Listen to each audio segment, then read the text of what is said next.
देखो question number 18।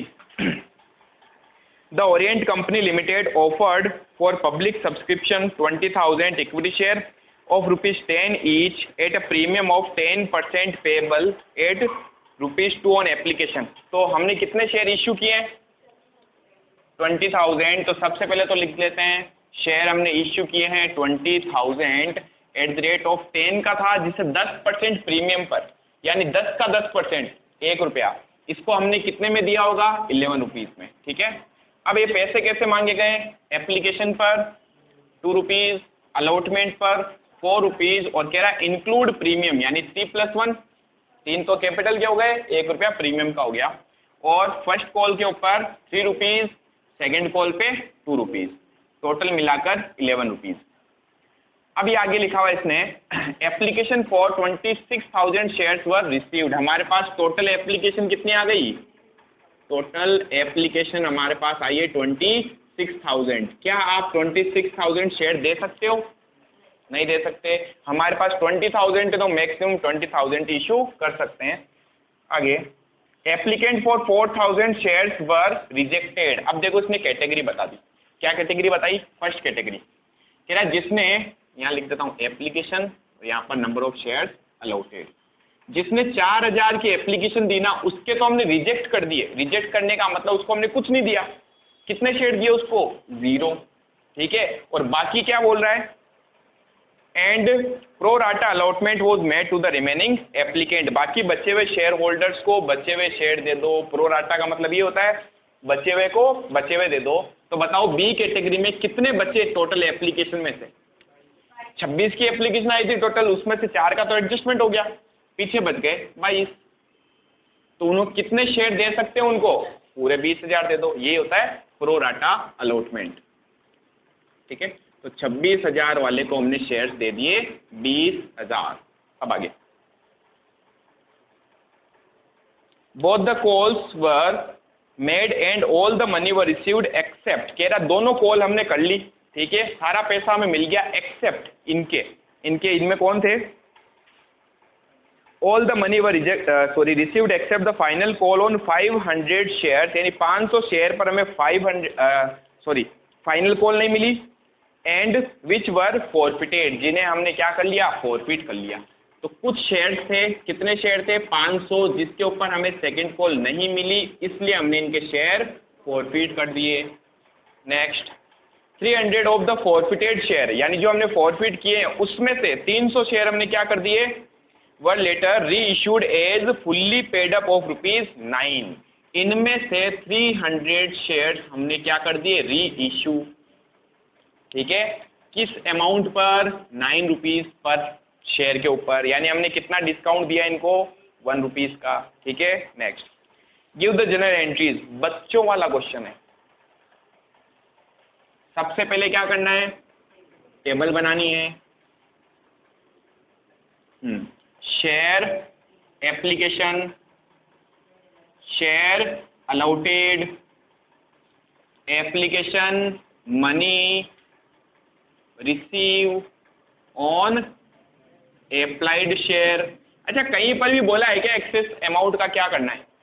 नहीं बोला। तो नहीं बोला तो हम लास्ट तक एडजस्ट कर सकते हैं। ठीक है, ऑन अप्लाइड शेयर, फिर एप्लीकेशन मनी रिसीव, आगे पढ़ लेना, कहीं बोला तो नहीं एक्सेस मनी का क्या करना है? Received on allotted share, excess money, adjustment करना है ऑन अलॉटमेंट, फिर भी पैसा बच जाए तो ऑन फर्स्ट कॉल। वैसे पैसा बचेगा नहीं हमारे पास, क्योंकि सिर्फ 2,000 का ही ज़्यादा आ रखा, ध्यान रखना, क्योंकि इनका 4,000 वाले का तो हमें रिफंड करना है ना। इनमें तो सिर्फ 2,000 शेयर्स पे पैसे ज़्यादा आए, तो मैक्सिमम कितने रुपए आपके पास आए होंगे? अब दिमाग लगाओ थोड़ा डायरेक्टली। 2,000 शेयर पर मुझे 2 रुपये ज़्यादा मिले होंगे, यानी 4,000 रुपये मिले होंगे। अब बताओ अगर मैं एडजस्ट करूँ अलॉटमेंट पर भी, तो भी मैं फ्यूचर में 20,000 शेयर से 4 रुपये अगर मांगता हूँ, 80,000 मांगूंगा।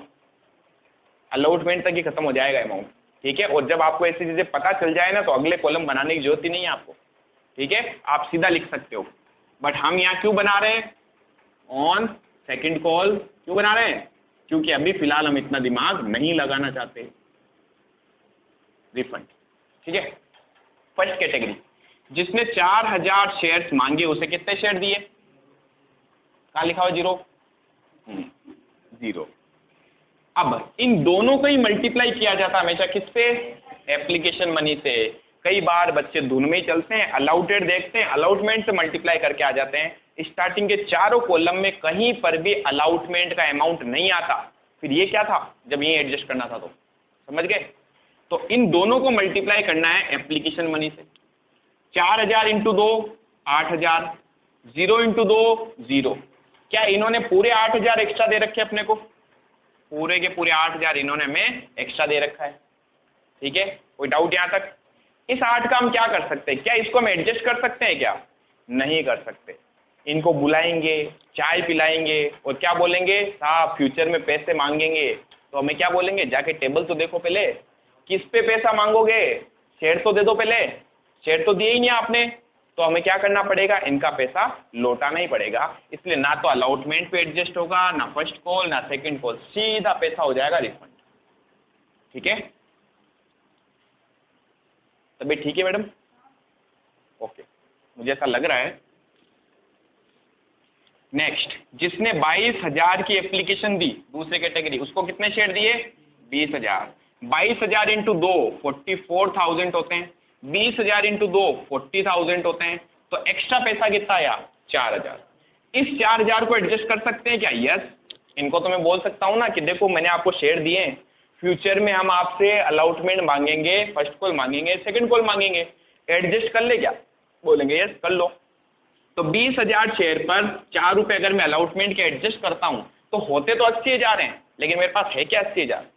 मेरे पास है ही 4000, तो मैं 4000 ही एडजस्ट कर सकता हूँ। बच्चे यहाँ भी एग्जाम में गलती करते हैं, धुन में ही चलते हैं। 20000 इंटू 4 80,000, 20000 इंटू 3 60,000 लिखते जाते हैं। भाई पैसा ही नहीं, कहाँ चला रहे हो? समझ में नहीं आ रहा है। ये तो क्या है? इन सारे का एडजस्टमेंट के टोटल इसके बराबर आनी चाहिए ना। इसी पैसे को तो एडजस्ट कर रहा हूँ, पैसा ही नहीं तो कहाँ से एडजस्ट करोगे?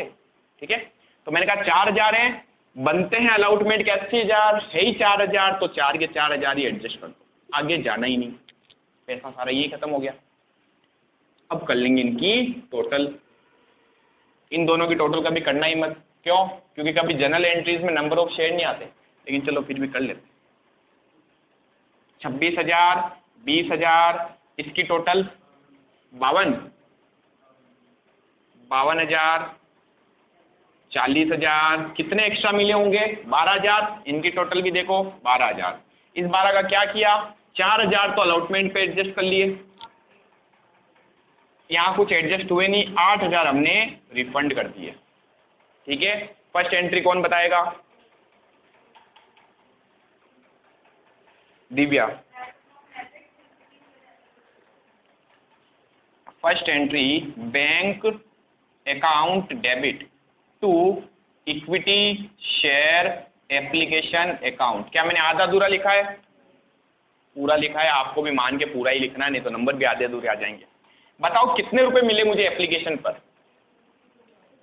52,000। पहली एंट्री, पहला अमाउंट का कॉलम। ठीक है, ये रट्टेबाज बच्चे जो होते हैं ना उनको समझा रहा हूँ। पहली एंट्री पहला कॉलम, फिर दूसरी एंट्री, यहाँ से चलते जाओ, ये कहीं नहीं आएगा, चलते जाओ। ठीक है, अभी चलेंगे। तो मैंने कहा 52,000 रुपये में रिसीव हुए, लिख दो। सेकेंड एंट्री, इस एप्लीकेशन का क्या किया? एडजस्टमेंट करना अपने को। ठीक है, क्या एंट्री होगी? Equity share application account debit पूरे 52,000। इस 52,000 का हमने क्या किया वो शो करना है। इनमें से कुछ तो हमने शेयर दे दिए, उसका पैसा था, और जो वो शेयर दिए उसका पैसा तो हम सीधा कैपिटल में डाल देंगे। भाई मैंने 40,000 के तो दिए ना, तो क्या लिखूंगा? To equity share capital account 40,000। फिर मैंने कहा ये जो 52 थे उसका क्या किया? एक्सेस मनी कभी एंट्री में नहीं आती, क्या किया हुआ सर? 4,000 तो अलॉटमेंट पे एडजस्ट किए, लिख दो to equity share allotment account, कितने? 4,000। कुछ पैसा लौटा दिया, लौटा दिया मतलब वापस उनको देना पड़ेगा, तो बैंक से पेमेंट करेंगे। पैसा आया तो बैंक अकाउंट डेबिट, गया तो टू बैंक। कितने गए? 8,000। यहां तक कोई दिक्कत? उस शेयर होल्डर ने क्या नहीं दिया अपने को? Second and final call. तो क्या मैं कह सकता हूं सेकेंड कॉल तक तो क्वेश्चन बहुत इजी है? पैसे मांगते रहो, मिलते रहेंगे, बस बच्चों वाला क्वेश्चन है। थर्ड एंट्री, पैसा मांगने पर अलॉटमेंट का, equity share allotment account debit to equity share capital. हो गई एंट्री या कुछ बाकी है?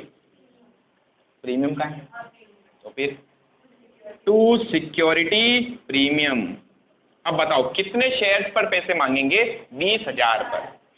जब भी तीसरी एंट्री में आ जाओ उसके बाद आगे वाले ये शेयर कभी देखना ही नहीं है, ठीक है। अब मैंने कहा 20,000 शेयर पर इंटू 4 में से 3 रुपए तो कैपिटल के मांग लेंगे यहाँ, और प्रीमियम के मांग लेंगे यहाँ। 20,000 इंटू 1 तो 60,000 तो हमने मांग लिए कैपिटल के, 20,000 हमने मांग लिए प्रीमियम के, और टोटल हमने उनसे पैसा मांग लिया 80,000। फोर्थ क्वेश्चन नंबर 14, 15, 16 सबसे इंपॉर्टेंट क्वेश्चन है, सबसे टफेस्ट क्वेश्चन जो इस चैप्टर के वही हैं। उनके अलावा कोई भी ऐसा क्वेश्चन अभी तक ना तो आया हो ना मेरे हिसाब से आएगा। तो हमेशा किसी न किसी चैप्टर में ऐसे क्वेश्चन होते हैं, उनको परफेक्टली कर लो, कहीं नहीं अटकोगे। अगर वो आपने अच्छे से समझे ना तो ये बच्चे वाला क्वेश्चन ही लगेगा अभी अपने को, और है ही ऐसा ही। Bank account debit to equity share capital. कहाँ से आएगा? अलॉटमेंट का पैसा मिल रहा है ना, कैपिटल वहां पर लिख देते हैं अपन, ठीक है। बैंक के साथ हमेशा उसका सोर्स आता है, पैसा कहाँ से आया? अलॉटमेंट से आया, ठीक है। अब बताओ क्या पूरे पैसे मिलेंगे? 4 तो पहले ही आ चुके हैं, एडवांस आ गए ना, वो वापस थोड़ी आएंगे। हमने कहा 80,000 हमने मांगे, याद करो, एम्प्लॉय को भेजेंगे लोगों के घर, थप्पड़ खा के आएगा। क्या बोलेंगे लोग? जाओ पहले देखो टेबल, 4,000 तो हम पहले ही दे चुके हैं। हमने कहा ठीक है साहब, पैसे दे दो, बाकी वाले थप्पड़ क्यों मारते हो? 80 में से 4 गए, कितने बचे? 76,000, 76,000 अपने को अब मिल जाएंगे, सिंपल। अब हम करेंगे फर्स्ट कॉल करेंगे तो एंट्री हो जाएगी equity share first call account debit to equity share capital account. Again कितने शेयर पर पैसे मांगेंगे? 20,000। बच्चे धुन में चलते हैं, 26,000 से पैसे मांग के आते हैं और मिलते भी हैं उनको। बताओ मजे ले रहे हैं। जब 20,000 ही शेयर दे रहे हो तो 26 से मांगते क्यों? ये रियलिटी बताता हूँ आपकी। जब भी बच्चे हैं ना उनकी कॉपीज में चेक करता हूँ, ये चीजें आती हैं। आपको भी इतना बोलूंगा फिर भी आप में से 1-2 ऐसे निकलेंगे ही। 20,000 इंटू 3 रुपए फर्स्ट कॉल के कितने हो गए? 60,000, 60,000। नेक्स्ट अब पैसा मिलेगा अपने को bank account debit to equity share first call account. क्या पूरे पैसे मिलेंगे या कुछ एडवांस वाली माताबुड़ी है? इस बार एम्प्लॉय फिर जाएगा, पैसे मांगेगा, क्या इस बार थप्पड़ खाएगा? नहीं खाएगा। इस बार हाथ पकड़ लेगा, बोलेगा अब आप जाके देखो टेबल, क्या कुछ एडवांस दिया आपने? नहीं दिया ना, तो निकालो 60,000। वो बेचारा 60,000 देगा। नेक्स्ट अब हम मांग रहे हैं सेकंड कॉल। मांगने पर क्या एंट्री होगी? Equity share second and final call. Equity share second and final call account debit to equity share capital account. कितने शेयर पर पैसे मांगूंगा? 20 या 26? 20 इंटू कितने रुपए? सेकंड कॉल के 2 रुपए। 40,000 हमने मांगे। फिर हमारा एम्प्लॉय कहाँ गया भाई? शेयर होल्डर के घर। क्या थप्पड़ खाएगा? नहीं खाएगा। एडवांस कुछ भी नहीं आ रखा है, तो 40 मांगने गया और 40 लेके आएगा, लेकिन उनमें से एक निकम्मा जरूर निकल जाएगा। पैसा मिलने पर bank account debit to equity share second and final call. एक जने के पास मांगने गए लेकिन उसने पैसे नहीं दिए। कितने शेयर थे उसके पास? 500। उसने बोला मैं तो सेकंड कॉल नहीं दूंगा। हमने कहा ठीक है, तेरे शेयर जब्त कर लेंगे। तो पहले अब बताओ मुझे, क्या उसका पैसा मिलेगा क्या अपने को?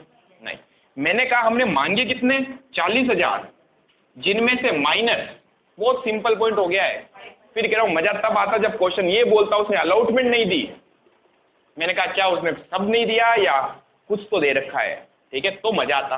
ये पता नहीं ऐसे इजी क्वेश्चन बना रहा है, कम से कम बच्चे को तो देखो, कितने टैलेंटेड बच्चे हैं। देखो 500 शेयर पर कितने रुपए नहीं मिलेंगे? 500 इंटू 2, 1000 रुपये नहीं मिलेंगे। तो 40,000 में से 1000 नहीं मिलेंगे तो मिल कितने जाएंगे? 39,000। करो यहां तक।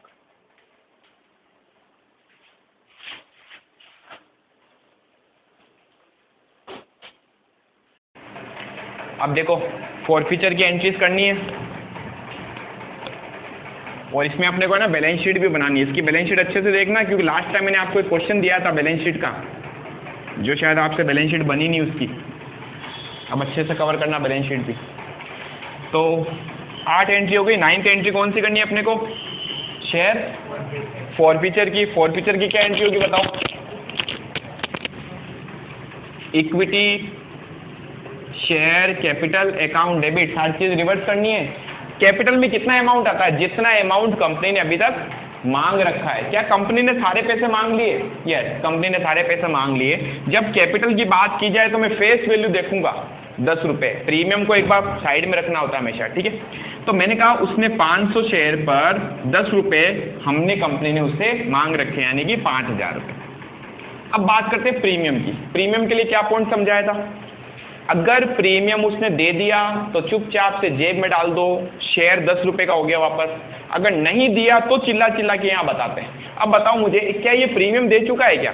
यस, अलॉटमेंट पे मांगा था प्रीमियम और अलॉटमेंट तो उसने दे दी ना, तो प्रीमियम को चुपचाप जेब में डाल दो। अब शेयर हमारा हो चुका है 10 रुपये का, शेयर 10 का हो गया। और अलॉटमेंट में भी अमाउंट कितना? 4 या 3?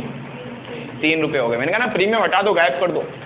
चलो अब 2 में क्या लिखेंगे? 2 में 2 equity, share, second and final call. जो उसने नहीं दी उसे वापस क्रेडिट करो। हमने कहा 500 शेयर पर क्या उसने सारे पैसे नहीं दिए? यस, क्योंकि एडवांस वगैरह तो मुझे एडजस्ट हुआ नहीं। उसने पूरे 2 रुपये यानी 1000 रुपये, 3 का 2 ही ना, फर्स्ट कॉल है 3, तो सेकंड कॉल के 2 रुपये यानी 1000 रुपये नहीं दिए। और जो पैसे उसने दे दिए उसका क्या करेंगे? फॉरफिट कर लेंगे। To share forfeited account, balancing figure 4000, ठीक है। अब इन्हीं शेयर्स को क्वेश्चन कह रहा आपने री इशू किया, लेकिन सारे शेयर री इशू नहीं किए, सिर्फ 300 शेयर री इशू किए। किस रेट पर? 9 रुपये पर, ठीक है। क्या मैं कह सकता हूं बाकी 200 शेयर के ऊपर जो पैसा शेयर फॉरफिटेड में पड़ा है, ये टोटल 4000 रुपये कितने शेयर का पैसा था? 500 शेयर का। मैंने इनमें से सिर्फ 300 ही शेयर क्या किए? री इशू किए। तो पहले तो मुझे देखना पड़ेगा 300 शेयर पर हमारे पास कितना अवेलेबल अमाउंट है जो हम डिस्काउंट दे सकें 300 शेयर पर। और 200 शेयर का पैसा हमें छेड़ना ही नहीं है, इसी में रखना है, ठीक है, जिसे हम बैलेंस शीट में रिप्रेजेंट करेंगे, अभी देखेंगे कैसे।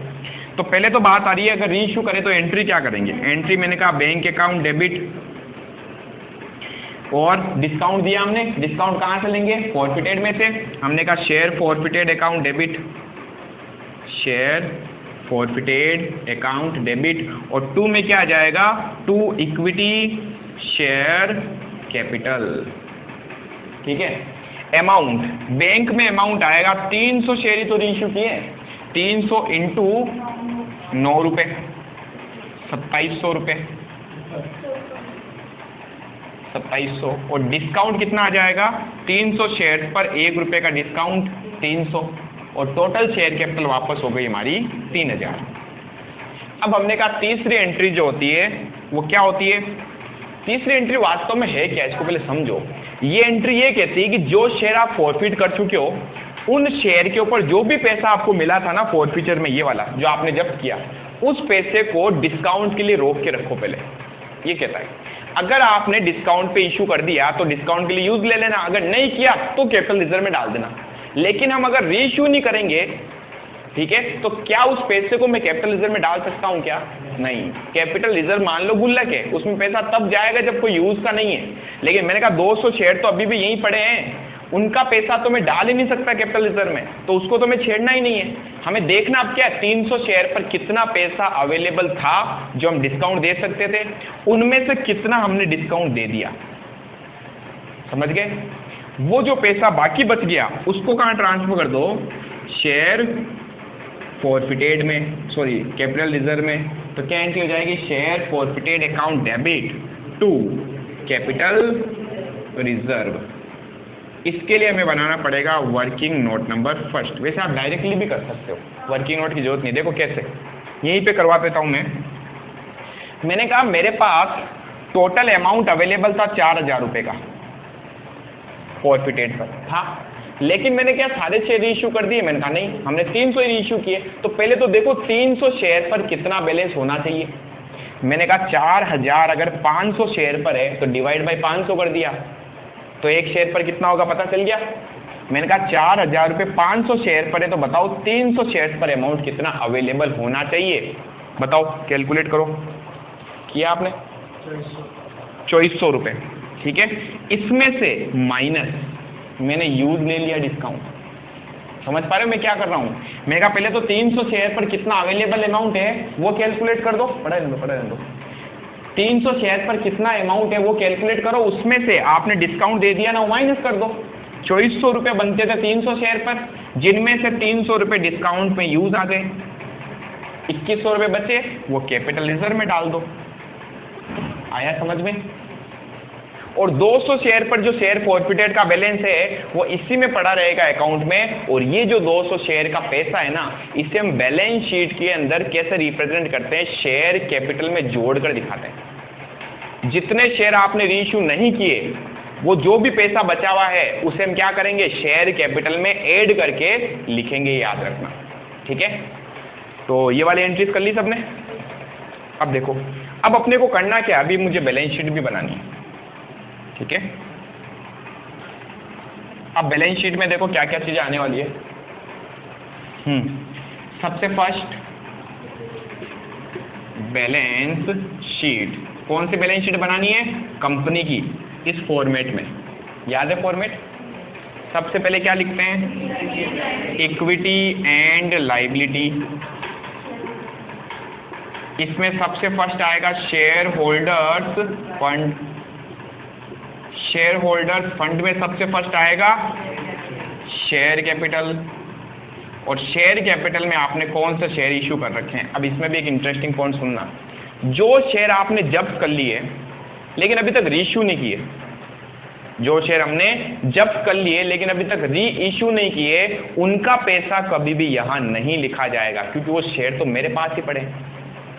ध्यान से देखो, 500 शेयर हमने जब्त किए थे, उसमें से 300 मैंने री इशू कर दिए, 200 शेयर तो अभी मेरे पास ही हैं। तो क्या वास्तव में मेरे 20,000 शेयर मार्केट में घूम रहे हैं या 19,800 शेयर मार्केट में घूम रहे हैं? 19,800। समझे इस पॉइंट को? वापस सुन लेना। जो शेयर आपने फॉरफिट कर लिए, जब्त कर लिए, लेकिन अभी तक री इशू नहीं किए, वो हमारे पास ही पड़े हैं। तो जब शेयर हमारे पास है तो शेयर कैपिटल कहां से बन जाएगी? तो क्या मैं कह सकता हूं मेरे पास 19,800 शेयर है, 19,800 equity share at the rate of 10 each, 10 रुपए का था, ठीक है। तो कितने आ जाएंगे? 1,98,000, ठीक है। अब इसमें हम एक चीज ऐड करते हैं। क्या ऐड करते हैं? यहीं पे अपन ऐड करेंगे क्या? Share forfeited account. कौन से वाले शेयर हैं पता है? वो नहीं जो आपने री इशू कर दिए, वो शेयर जो आपके पास पड़े हैं उस पर कितना पैसा बचा के रखा था हमने। भाई मैंने ये पैसा तो 300 शेयर वाला तो कैपिटल रिजर्व में डाल दिया ना, तो ये तो फॉरफिट खत्म हो गया। हमने कितना पैसा रोक के रखा था, यानी क्या कह सकता हूं, ये 200 शेयर का जो पैसा है जो हमने रोक के रखा वो यहाँ ऐड करना है, ठीक है। कितना था? 1,600 रुपये। कैसे आएगा? 4,000 रुपये 500 शेयर पर है। तो जो हमने शेयर फॉरफिट कर लिए लेकिन री इशू नहीं किए, अगर कंफ्यूज हो रहे हो ना तो यहाँ लिख देना नॉट री इशू, नॉट री इशू, जो अभी तक री इशू नहीं हुए, उनका पैसा मुझे कैपिटल रिजर्व शेयर कैपिटल में जोड़कर दिखाना पड़ता है, ठीक है। मल्टीप्लाई 200, कितना आएगा? 1,600 रुपये। कोई दिक्कत यहाँ तक? कोई प्रॉब्लम नहीं है? कितना आ गया? 1,99,600। ये तो आ गई हमारी शेयर कैपिटल। फिर हमें सेकंड पॉइंट पे क्या है याद है? बैलेंस शीट का format, equity and liability, share holder fund, उसमें सबसे पहले शेयर कैपिटल, सेकंड नंबर पे आता है reserve and surplus. Reserve and surplus, और रिजर्व एंड सरप्लस में तीन चीजें आती हैं, any type of reserve, balance of SPL profit and loss का बैलेंस, एंड सिक्योरिटी प्रीमियम। तो हमारे पास सिक्योरिटी प्रीमियम भी था और एक तरीके का रिजर्व भी था ये। तो पहले बात करते हैं सिक्योरिटी प्रीमियम की। सिक्योरिटी प्रीमियम, अब इसमें अमाउंट कैसे लिखोगे उस चीज को समझना अच्छे से। जहां जहां आपने सिक्योरिटी प्रीमियम को क्रेडिट किया है, मतलब वो लायबिलिटी है, क्रेडिट करने से लायबिलिटी और बढ़ रही है, उसको ऐड करते जाओ जहां जहां क्रेडिट हुआ, और जहां हमने उसको डेबिट किया उसको माइनस कर दो। तो ये ऐसे करना आपने को। कितने शेयर हमने इश्यू कर रखे थे जिसपे हमने पैसा ले रखा था 20,000 के ऊपर, क्या 1 रुपया ले रखा है मैंने? यस, तो 20,000 तो ये हो गए। क्या यहाँ कहीं पर शेयर सिक्योरिटी प्रीमियम को मैंने डेबिट किया क्या? यहाँ अगर मैं यहाँ डेबिट करता तो मैं माइनस भी कर देता, लेकिन अभी फिलहाल अपने को माइनस नहीं करना, हमें सीधा लिखना है कितना? 20,000 शेयर पर 1 रुपये के हिसाब से 20,000। कई बच्चों के दिमाग में एक चीज आ रही होगी कि सर यहाँ 20,000 ले रहे हो, यहाँ 19,800 ही ले रहे हो। तो शेयर सिक्योरिटी प्रीमियम का तो पैसा आ चुका है मेरे पास, उसको तो जितना पैसा है उतना लिखना ही पड़ेगा, ठीक है। क्या फाइनल कॉल, क्या फाइनल कॉल का पैसा नहीं मिला वही बोल रहे हो? तो इसलिए तो मैंने यहाँ 19,800 ही लिए, मैंने उस 200 शेयर को हटा दिया, मैंने काटा उसको, ठीक है। अब बताओ, एक चीज और आएगी, क्या? Capital reserve. कैपिटल रिजर्व कितने का है? 2100 का। एनी टाइप ऑफ रिजर्व यही लिखे जाते हैं। कैपिटल रिजर्व कितना? 2100 रुपए। यहां हमारी लाइबिलिटी साइड खत्म हो गई। एसेट साइड में भी अभी एक चीज आएगी, बैंक बैलेंस। बैंक बैलेंस के लिए आपको क्या करना है? जहां जहां बैंक डेबिट हुआ जोड़ते जाओ, जहां जहां बैंक क्रेडिट हुआ लेस करते जाओ, वो टोटल इससे मैच होनी चाहिए, ठीक है। यहां तक उतारो एक बार, फिर वो भी समझाता हूं। अब देखो भाई, बैलेंस शीट में इक्विटी एंड लायबिलिटी साइड तो हो गई, सिर्फ एक साइड बाकी। अब एसेट्स में क्या आएगा? एसेट्स में सिर्फ एक चीज आने वाली, बैंक बैलेंस, और वो भी कहां शो करते हैं? करंट एसेट्स में, उसमें भी कैश एंड कैश इक्विवेलेंट में। याद रखो इस पॉइंट को, 4-5 चीजें तो मैंने बोला भी था आपको फर्स्ट डे। पूरी बैलेंस शीट आ जाए तो समझ में आए कि सर इतनी सारी चीजें हैं। चलो अब देखो, हमें यहाँ पर, मैं यहाँ बना रहा हूँ बैलेंस शीट की एसेट साइड, ठीक है। बी पॉइंट एसेट्स, और एसेट्स में हमारे पास जो काम की चीजें वही लिखनी है अपने को। काम की चीज यहाँ पर है सीधा करंट एसेट्स, करंट एसेट्स। उसमें हम लिखते हैं cash and cash equivalent, equivalent, ठीक है। इसमें आता है बैंक अकाउंट। क्लियर है पॉइंट? तो लिखना तो बैंक ही है, लेकिन उसको हेडिंग सब हेडिंग में इस तरीके से लिखना ताकि आपको याद हो जाए। अब देखो यहाँ पैसे कितने आएंगे, दो ऑप्शन है आपके पास। पहला ऑप्शन है बैंक का अकाउंट बना लो। अकाउंट बना के सबसे लास्ट में जो क्लोजिंग बैलेंस आता है ना, बाई बैलेंस सीडी, जो हम बैलेंस निकालते हैं, वो एज इट इज उठा के लिख दो। लेकिन अगर लग रहा है नहीं सर अकाउंट बनाने से तो कोई इजी मेथड बताओ, तो जहां जहां आपने बैंक को डेबिट कर रखा है जोड़ते जाओ, और जहां हमने क्रेडिट कर रखा है यानी पैसा हमारे यहाँ से गया उसको माइनस करते जाओ, तो कितना पैसा आया वो पता चल जाएगा। फर्स्ट एंट्री में देखो हमारे पास 52,000 आए हैं, बैंक अकाउंट डेबिट किया हमने, देखते जाओ एंट्रीज में। सेकेंड एंट्री में हमने 8,000 लौटा दिए, रिफंड किया हमने, ठीक है। थर्ड एंट्री में तो पैसे मांगे। फोर्थ एंट्री में पैसे मिले अपने को, कितने? 76,000 रुपये प्लस पैसा आया। सेवंथ एंट्री में 60,000 आए plus 60,000 plus last final call के हमारे पास, सॉरी फाइनल कॉल क्या है? 39,000 फाइनल के, ठीक है। तो फिर हमने रीइश्यू भी तो किए, फाइनल के आ गए, प्लस रीइश्यू करने से कितने मिले? 2700 रुपये। ये टोटल मेरे पास पैसा आ चुका है, समझ गए। इनकी अगर अपन टोटल करें तो देखो 52,000, 8,000, 76,000, 60,000, 39,000 प्लस 2700, 37,700। 52,000 माइनस 8,000 प्लस 76,000, 76,000 है, प्लस 60,000 प्लस 39,000 और प्लस 2700, 2,21,700, ठीक है। ये टोटल इससे मैच होनी चाहिए। देखते हैं 199,600, 20,000 एंड 2,100, 2,21,700 700। समझ में आया? एसेट्स एंड लायबिलिटीज बराबर होती है, बराबर हो गई। छापो फटाफट। सीख गए बैलेंस शीट? क्या अभी 1-2 क्वेश्चन में और कराएं?